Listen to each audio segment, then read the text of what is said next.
IRS Form 1095B is the health coverage form. Health insurance issuers, self-funded employers, government agencies, and other entities that provide minimum essential coverage to individuals are required to file this form. It documents that you and your covered family members had qualifying health coverage during the year. While the federal individual mandate penalty is no longer enforced, some states still require proof of coverage.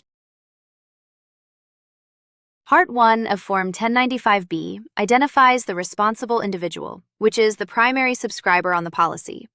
Your name, SSN, and address appear in this section. Box 8 identifies the origin of the policy using a letter code. Code A is Small Employer Health Reimbursement Arrangement. Code B is Government-Sponsored Program, such as Medicaid or CHIP. And Code C is a Self-Insured Employer Plan. Part 2 identifies the employer offering a self-insured plan. Part 4 is a list of every individual covered under the policy, including you and any family members. For each covered individual, the form shows their name, SSN or date of birth, and which months they were covered. A check mark in a monthly box means coverage for that entire month.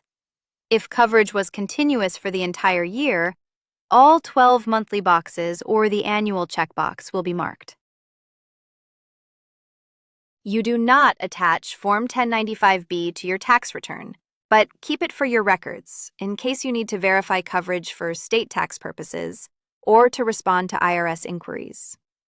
Some states with their own individual mandate, such as California, Massachusetts, and New Jersey, require proof of minimum essential coverage when filing your state return. Contact the issuer if you believe the form is incorrect. Fill yours out free at FormsPal.com. This is general information, not tax advice.